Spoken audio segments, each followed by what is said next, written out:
this per month deal, and hopefully fighters can start getting together, being smart. The tension inside the Ultimate Fighting Championship is reaching a breaking point. I don't feel jaded, but I'm like, I want 15 million for one fight too. Stars like Israel Adesanya and Max Holloway are now directly confronting Dana White over fighter pay, and other fighters are starting to speak up too. But when Dana White finally addressed it, the situation escalated fast. Here's how it all unfolded. Adesanya and Holloway speak. The stars break the silence. Israel Adesanya is not a fighter who makes noise without weight behind it. The man has a 24-5 professional record, 2 reigns as UFC middleweight champion, and a contract extension signed in 2022 that made him one of the highest paid fighters on the roster. His estimated career UFC earnings sit between $15 and $18.5 million, with individual fight paydays reaching $2 to $4 million on big cards. When Adesanya speaks about fighter pay, he is not speaking from desperation. He is speaking from credibility and choosing to use it. It's just, you're Dana White. You came into this game, when no one believed in this, and you made it into a what now $7.1 billion company. That's exactly how Adesanya framed it on his Freestyle Bender YouTube channel in early March 2026, not as an attack on Dana White, as context. That's crazy. That's inspiring. That's like, you've proved it to them. So now, again, Zuffa is the next challenge. Zuffa Boxing is the next challenge that he set his eyes on. The praise was genuine. He signed a long-term deal with the UFC while other fighters walked, but there was a pivot coming. But with that being said, don't forget he started in boxing, of course, but what brought you to the game? He wasn't calling Dana White ungrateful. He was reminding him of what the foundation of that empire was built on. This is what got him to be the name Dana White, the UFC president, is this. So I can see why the other fighters, these guys are top class boxers. They're the best in the world at what they do, but so are we. This is the UFC. And if one guy can command that kind of money for one fight, and that's from the same company, Zuffa, and this is what's been keeping the lights on, is the UFC. And then the line that became the headline. I don't feel jaded, but I'm like, I want 15 million for one fight too. Then came his note on what the UFC was actually offering. The bonus has gone up, but that's not guaranteed. No, that's a drop in the ocean. This was not the first time Adesanya had spoken this way. In February 2022, after defending the middleweight title against Robert Whittaker at UFC 271, he addressed the issue directly. With Francis's case, that he needed to bring that forward because it was atrocious, and I respect him for that. And like I said, this is the first step. In that same interview, Adesanya made the case that resonated then and still resonates in 2026. I'm not saying like pay the debutant some crazy money. I'm just like, nah, pay them enough to be able to, train, feed their family, and actually not have a second or third job. Because we're UFC fighters. I love this company. That was 2022. 4 years later, the entry-level pay was still approximately $12,000 to show. In a 2022 Forbes interview, he had gone further, saying, "It's atrocious. That's stupid that the heavyweight champion of the UFC is paid $600,000 a fight." He was talking about Francis Ngannou, the heavyweight champion of the world, fighting for $600,000. The trickle-down had not reached the bottom of the roster in any meaningful way. Now to Max Holloway. The former featherweight champion and current BMF title holder, Holloway sat down on Demetrius Johnson's mighty YouTube channel on March 3rd, 2026 days before headlining UFC 326 against Charles Oliveira. His estimated career UFC earnings range from $9.7 million to over $12.5 million, including a $2.7 million payday for his walk-off knockout of Justin Gaethje at UFC 300. He started on $6,000 show money in 2012. His loyalty to the promotion is not in question, which is precisely what gives his words their weight. The lesson Holloway chose to deliver was not about Dana White. It was about what happens inside the locker room when fighters undercut each other. This per month deal, and hopefully fighters can start getting together, being smart. And then he pulled out the example that made fighters uncomfortable, because they knew it was true. One time it's always gonna stick out to my mind was when I love Derek Lewis, man, he's a man, but when John Jones said what Holloway was referencing. In 2021, John Jones told the UFC he wanted $10 million to fight Francis Ngannou for the heavyweight title. The UFC declined. Derek Lewis, ranked in the heavyweight division at the time, publicly offered to take that same fight for $1 million. Give me a meal, I'll fight Francis now. It's like, man, we cannot be doing that, brother. You need to be like, yeah, John, you needed to almost stand. The core argument stated plainly. Because guess what? If you fighting for 10, then it looks like your base pay probably comes up too, you know what I mean? Pay scales and negotiations are set by precedent. When a fighter at the top of the card accepts a lower number, it sends a signal about market value that reverberates down to every fighter below them. When someone undercuts that ask, the signal goes the other way. Holloway's advice for the generation coming up: I hope that these new fighters coming in, just know your worth, man. The main thing I would say, know your worth, know what it is. At the end of the day, hold your ground, bro.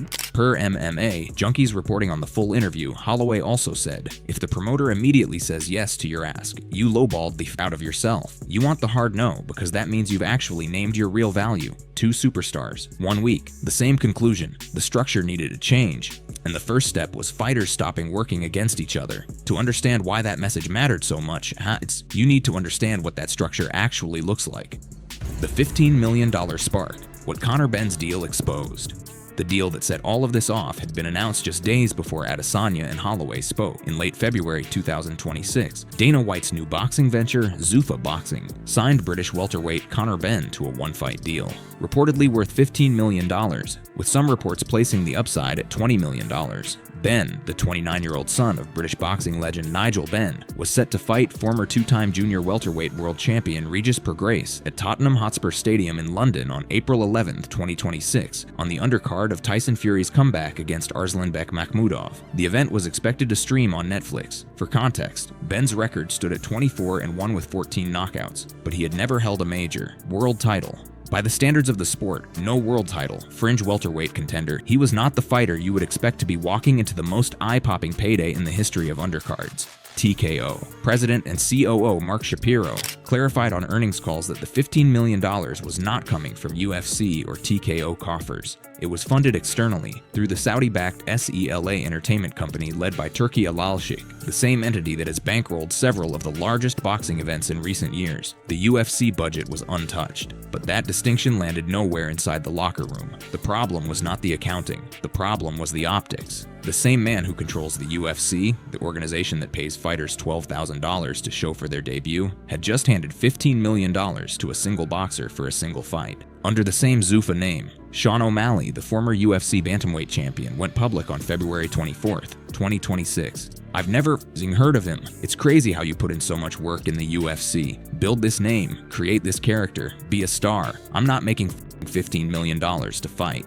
Welterweight contender Michael Venom Page called it hurtful and invoked Francis Ngannou directly, a heavyweight champion of the world, and he was broke. Those are the kind of stories that I feel like they could fix that easily. Demetrius Johnson on his YouTube channel framed the Benn deal as Dana White using Saudi-backed resources to poach a matchroom fighter and announce Zuffa Boxing's arrival. A flex against Eddie Hearn. And if that was the goal, it worked. It was impossible to ignore, just not in the way White might have expected from inside his own locker room. The X post by a Champ RDS aggregating Adesanya's reaction on March 4th, 2026 hit 685,000 views. The reason it spread was not just Adesanya's name, it was that the reaction was measured. He wasn't screaming. He was asking a question anyone watching could hear. If the man who built the UFC on these fighters' backs is now paying a boxer $15 million for one fight under the same company name, what does that say about what those fighters are worth to him? To understand why fighters have so little power to do anything about it, you have to look at the structure underneath. The structure, why fighters have almost no leverage. What Adesanya and Holloway were reacting to is not new. It is the result of a structure that has been in place for over 2 decades, and one that, by design, keeps fighters with almost no leverage. So why are a lot of fighters complaining about pay? Well, let's take a look at why fighters' pay could be so low. First off, there's only 2 main organizations to fight for in the MMA game. UFC fighters are classified as independent contractors, not employees. That means no union, no collective bargaining agreement, no guaranteed revenue share. Every fighter negotiates individually, or in most cases doesn't negotiate because the power dynamic makes real leverage close to impossible for everyone but the very top. Now, supply and demand, like any other business, you have a bottleneck of a ton of fighters trying to get into the organizations, and there's only 2 of them. So they really can't shop around, they really cannot negotiate, and they have to go with either UFC or Bellator. The UFC has over 750 fighters under contract running more than 44 events per year. Entry-level show pay, approximately $12,000. A fighter's training camp alone can cost $10,000 to $50,000. After manager cuts, taxes, and camp expenses, an entry-level fighter fighting twice a year might net $20,000 to $40,000 from the base, for a sport requiring full-time training and the risk of acute physical injury every single performance. After going 6-0 in the UFC, I quickly realized that it was basically just a job that I was making between 40 and 80 grand a year, considering if I won fights or I lost. So at the end of the day, it was just another job.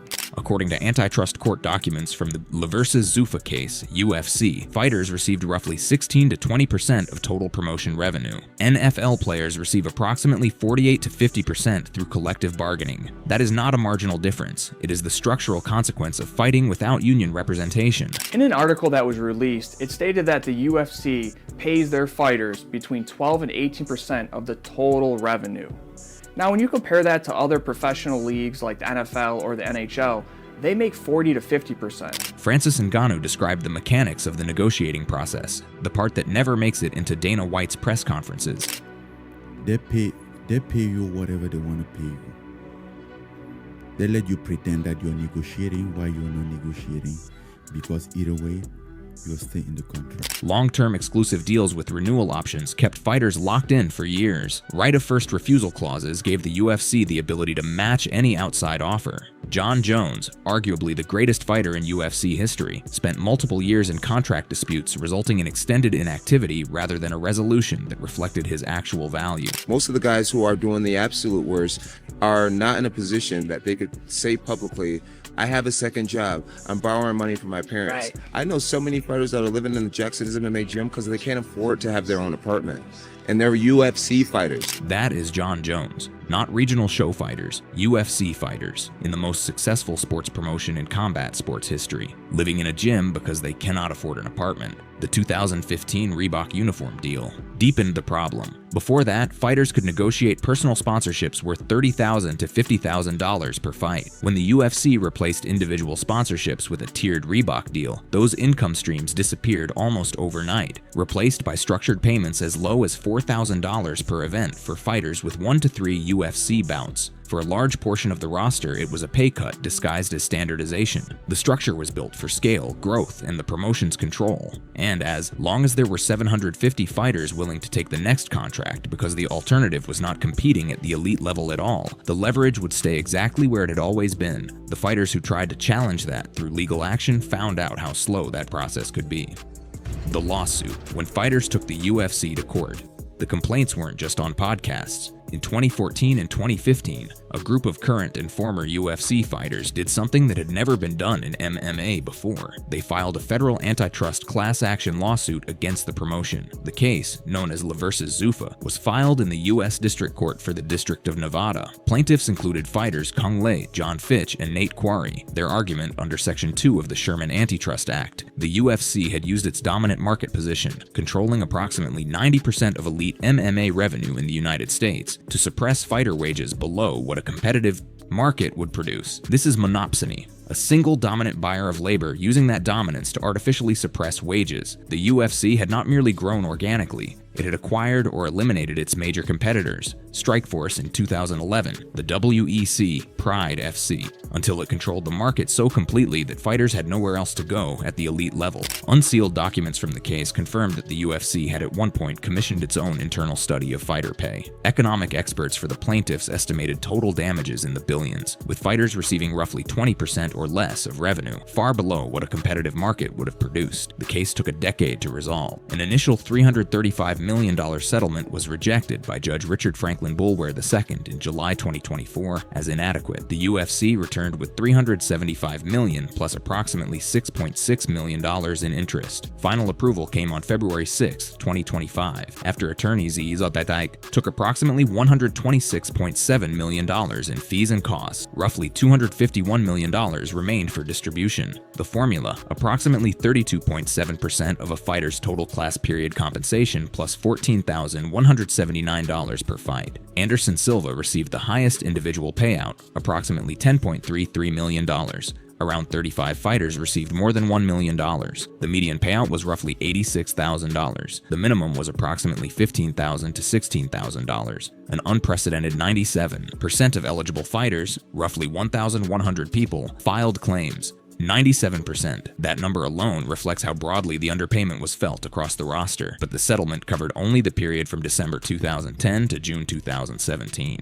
A second case, Johnson vs. Zuffa, covers 2017 to the present and remains active. The fighters watching the Ben deal play out in 2026 have yet to see any legal resolution for their period. And critically, the settlement did not change the structure. No mandated revenue share, no union, no base pay floor tied to UFC revenue. The $375 million was compensation for documented past suppression, not a fix for the system that enabled it. The agreement included limits on some restrictive provisions, but the monopoly, the independent contractor classification, and the power imbalance all remained intact. Sean Strickland, speaking to Complex on February 21st, 2026, the night of his UFC Houston main event win over Anthony Hernandez, put the current state plainly. As far as the pay scale, when you compare it to any other sporting event, the UFC is the most fucked up. Athlete pay versus what the UFC is making, there is no argument there. It's not fair, it's predatory. When asked if he was excited about the new doubled bonuses, no one's getting paid more. You'll make more money at Walmart. A former middleweight champion. The structure was his target, not just the number, and Dana White had an answer for all of it, the same one he's been giving for 20 years. Dana White's defense, and why the fighters aren't buying it. Dana White has had one answer to the fighter pay question for over 2 decades, and it has not changed. Do you make enough money? No, absolutely not. Do you make enough money? I mean, Absolutely not. I want you to meet the guy that goes, "Oh, I'm good. I make plenty of money. I don't need another dime." Dana White has never pretended the UFC pays every fighter like a superstar. His argument has always been that it shouldn't, that it can't, and that trying to would destroy the business. His core positions, stated consistently across more than 2 decades, is that UFC fighters are independent contractors in a high-risk, high-reward sport. The system rewards performance. Fighters who become draws, who win titles, who generate PPV buys, move up the pay scale. The ones who don't. That's not exploitation, in White's framing. That's how the market works. In a 2022 GQ interview, he put it this way. We built a business model where they share. If you're the champion, you share in the pay-per-view revenue. You eat what you kill. On fighters who feel they deserve more, he clearly stated, "It's never gonna happen while I'm here. Believe me, these guys get paid what they're supposed to get paid. Champions become partners in PPV revenue. Top draws get PPV points. The model rewards performance rather than guaranteeing high salaries for fighters who have not yet proven their drawing power. And if you don't like it..." And if you don't like the way that it's run here, there's no barrier to entry. Start your own mixed martial arts organization and you pay the guys whatever you think you want to pay. White's counter-argument to the boxing comparison has a foundation. With boxing too, that all guys are overpaid. And every time they put on a fight, it's a going out of business sale. You know what I mean? We're just trying to get as much money as we can from you guys, and then we're out of here, and we'll see you in 3 years. You can't build a league like that. You can't build a sport. You can't have 750 fighters under contract making money. He is not entirely wrong. Boxing's model has produced megastars and financial disasters in equal measure, promoters going bankrupt, fighters going unpaid. The UFC, by contrast, has run 44+ events per year for years without a major financial implosion. The economics of running 750 fighters on contract are genuinely more complex than negotiating a single event deal for one boxer. The way that it works is, there's a standard level of pay, depending on who you are and how you make it, how you climb up the ladder. So what happens is when you become a world champion, you become a partner. So when you got the belt, you share in the pay-per-view revenue. For the elite, the system does deliver. Conor McGregor earned tens of millions through PPV shares. John Jones receives multi-million-dollar guarantees. The UFC can create life-changing money for its top performers. But the question the fighters are asking is not about the top. It is about the other 700. White's January 2026 bonus announcement was real. Performance of the Night and Fight of the Night awards both doubled to $100,000. A new $25,000 finish bonus was added. But as Adesanya said, that money is not guaranteed. Justin Gaethje had collected 14 bonuses across his career and the total still didn't add up to $1 million. That is the gap between what the bonus structure advertises and what it actually delivers. In August 2025, after the Paramount deal was announced, White had promised, the low-hanging fruit that's easy to answer, bonuses are obviously going up. He framed it as a rising tide. By early 2026, fighters had seen the tide. The bonuses were up. For most of the roster, roster, the base had not moved. What makes 2026 different is not that fighters are angry. They have been angry throughout. What makes this moment different is who is speaking and what they are choosing to say despite their position. Adesanya has never called for a union. He praised Dana White in the same breath as his criticism. He signed a long-term deal in 2022, and 4 years later he is still saying the structure needs to change. Not for him, but for the fighters who are living in gyms because they cannot afford apartments, the ones carrying the same UFC contract he does, and taking home a fraction of the money. Eddie Hearn, the man who lost Conor Benn to a $15 million Zuffa offer, gave his read on what UFC fighters must be feeling. I'm being absolutely ripped off here, generating more revenue than these guys, and I'm getting a tenth of the money. The UFC is worth somewhere between $20 billion and the $30 billion Dana White has cited. The Paramount deal brings in $1.1 billion annually from North America alone. The second antitrust case, covering 2017 to the present, is still working through the courts, and the fighters who produce the content that underpins all of that value are still, as of early March 2026, fighting for $12,000 shows at entry level. The $375 million settlement covered one 7-year period. The math on the full career span of the fighters who built the modern UFC, competing through the early 2000s into the Conor McGregor era and beyond, tells a story about where the money actually went. And it didn't go to the people getting hit. The bonuses are up. Base pay is largely where it was. A second lawsuit is still running. The Paramount deal has added revenue at the top without fundamentally changing the structure at the bottom. And the same person who controls all of that just put $15 million on a boxer most of his own fighters had never heard of. Adesanya didn't call it theft. He didn't threaten to walk. He just said what everyone in that locker room was already thinking. And the fact that it needed to be said at all, that two of the sport's most respected figures had to quietly remind the man who built an empire that they helped him build it, is the whole story. Like this video? Don't forget to explore more similar content through the suggested cards on your screen.